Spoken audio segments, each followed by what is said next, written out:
like I said, this is Fort Benning, Georgia, 1967, 66. 66 it was, and there I was in the barracks. I was writing a letter home, and I was learning my books on the aircraft as we had tests. This was just before guard duty, and so that's how you can see all the starched uniform. And like I said, every time I had guard duty, I'd make number one and get a pass off. This is the M60 machine gun firing range. It's up on they put them up in scaffolds. This was, they took everybody out for a ride. And that way they eliminated who couldn't fly, who got sick. And now we're going into the Charlie model. That's a gunship. All the gunships were C models in 67 right there, 67, 68. And this is me, the crew chief takes, when they started up, they untied the blade, and I checked the doors for the pilot, make sure everything's locked. Pilot and co-pilot, tell them it's to get back, push on the button, and tell them everything's ready to go. I'd get in, buckle up, hook my machine gun up on the bungee cord, and then we'd clear right and left so they could back out of the revetment where the helicopter was parked before we'd take off. That's hooking the guns up and making sure everything. I had the final say on everything in the aircraft because it was my aircraft. They just flew it. But pulling the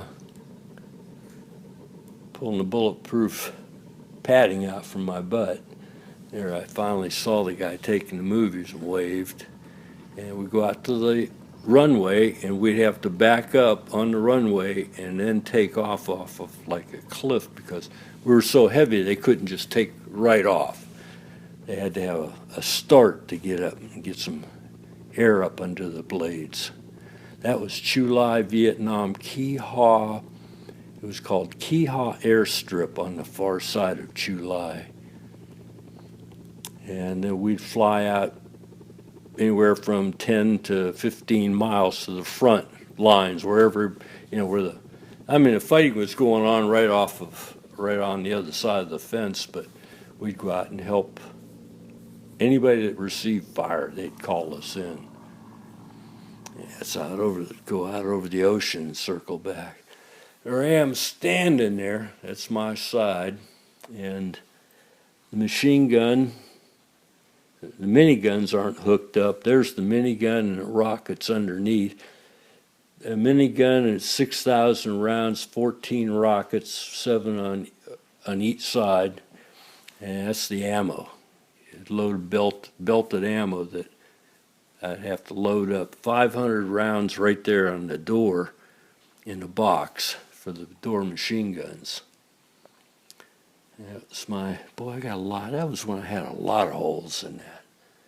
This guy, actually the guy that sat on that side got killed. That was my gunner's side. I sat on the other. And this was test firing the rocket. You can see that. There was the rocket on the arrow in the picture. That's what it looked like of me sitting in the door.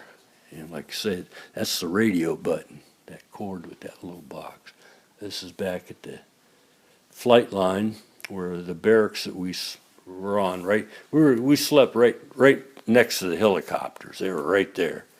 So that as soon as they'd call us, we were gone. We had to be out and up in the air within 30 seconds. It took about 35 seconds just to crank the helicopter up. That's Buffy, our little dog.